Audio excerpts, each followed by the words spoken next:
I could get off 178th Street, walk 3 blocks in their direction 30 years ago, 20 years ago, and buy a gun. That's crazy. Coke, heroin, weed. I didn't know meth or anything like that. I wouldn't know the first step to get a gun. The first step. All right. So you walk off. Okay. Back in those days, this is how easy. This is how crazy it was. In those days, you walked off Port Authority. You walked onto Broadway, and I'm gonna fuck up the streets. You get off on 178, 176. Yeah. You walk 2 blocks, and there used to be on the corner there was a Cuban place. And I would go in there, sit down, talk to people, like just talk, ¿Cómo está? Bien, tú, dame carne con papa, whatever. I'd order and eat. And then from there, I would walk around the block to that park. There's a park right there. I'm not good with names. I bought a few guns there in 85. And then I bought and sold a few guns there in 93. So it was like you could just like walk up and it was almost like almost like a pawn shop for guns. They're playing basketball out there, and there used to be a handball court.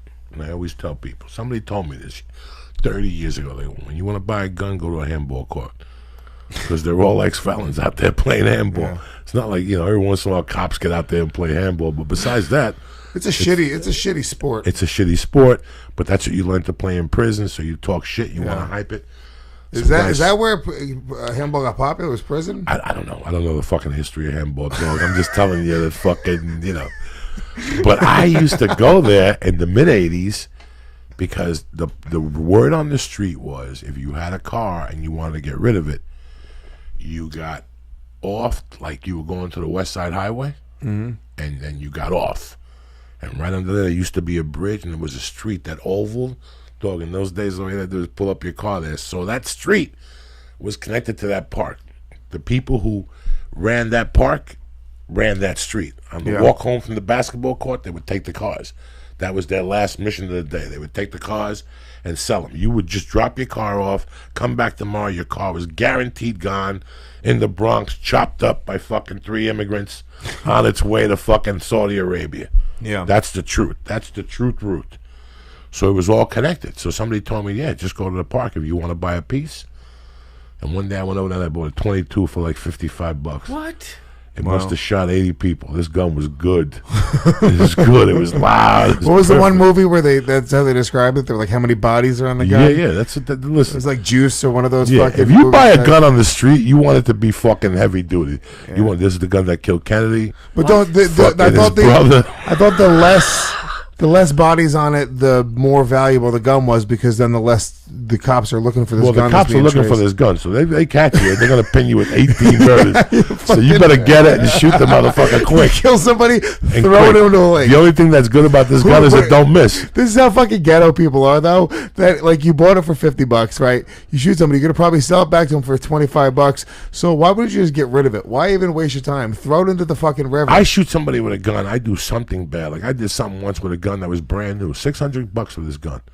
I threw it away. Yeah, you got it. Done. What, how did they? Couldn't you just throw gun? How many guns do you think are just in the fucking Hudson River? Oh! Oh my god! Oh my god! Right under the bridge, people just shot somebody and they're driving over. They just throw it. You go right where the bridge ends. You get a stick. You get a bunch of divers that just drop. Dude. They'll pick up machine guns, fucking grenades, fucking submarines. I'm scared of this. Nuclear missiles. Oh my god! I see things in the Hudson that would make you die. A body pops up in the Hudson every fucking day. Yeah. Something from his body has to decompose into the water. Yeah. The fungi toenail. The fucking armpit rat. Something had that water. We used to jump into the water because I grew up in Rockland County, New York. No shit, yeah, 914. Fuck yeah, dude. Fuck yeah. Well, it's 845 now, but back then, yeah, it is 914. When I grew up, it was 914. Puerto Ricans would come down and jump into the Hudson River, off the Penny Bridge in Stony Point, dude. We used to fucking literally jump off that bridge only when the high tide would come in, because when the low tide was coming, you'll break your fucking legs. But when the high tide was in, there was a certain time of day, you would jump off the Penny Bridge, but then they also had like fucking wooden planks, so people would like shred up their legs jumping off this thing. Oh my God. But that's the type of fucking boredom you had when you were 12 in the suburbs of New York.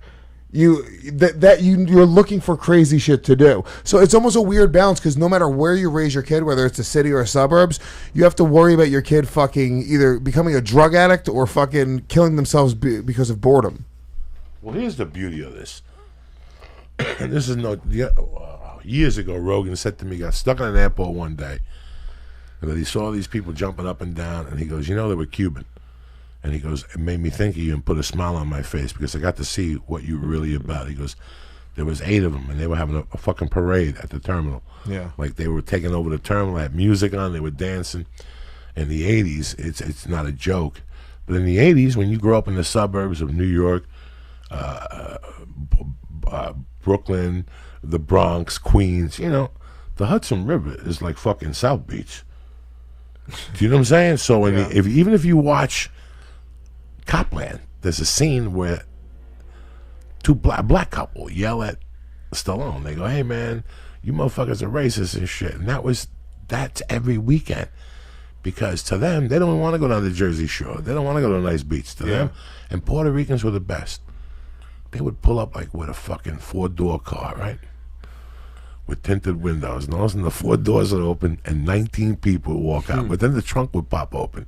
And out of that trunk, dog, they pulled out 2 coolers, a pig, 4 conga drums. It was on. And they would take that little corner, they would clean the fucking grill off, and they'd go fishing in the Hudson. Oh, yeah. I would go fishing. Are you crazy? You might have seen Lucy's family. I grew up fishing in the Hudson. That's not even weird. And take fishes out. That shit is the worst. That's worse than Katrina fish. Did we go crabbing in the Hudson? Oh, we go fishing in the Hudson. Yeah. What do you think? Fucking how many bodies are we were just talking about? You got metal poisoning. I went bald at 18. That's why my hair started falling out. One time I went fishing. My gums bleed. Me, Mike Ascalise, and this dude Johnny Lopez. That was crazy. He used to shoot around. He used to shoot cats and dogs in the neighborhood. Him and his whole family was crazy. The mother was on cancer, and they used to sell her pills. Her pain pills, they were $55 a piece. They were called Tuminol. I mean, they're just a crazy family. Nice people, though. I liked them. He took us fishing. He took me and Devo fishing one time, the Hudson River. And we're out there. We got a couple 8 packs. We're drinking. We're smoking. No drugs. And we're fishing. And all of a sudden, Devo pulls out this fucking fish. Like this eel. Yeah. They got tons of eels in the Hudson River. Yeah, I did. And you catch eels in your line all the time. And you let them go. Oh. He slit the heart out, and we ate it. We ate the fucking heart like 2 assholes. Dude, I'll tell you now. And ever since that, I fingered a crap once. Americans, I'll tell you this much. I don't even know what it is. We've at least nailed the not eating weird parts of animals. Because in every other culture, they fucking eat everything, dude. It's disgusting.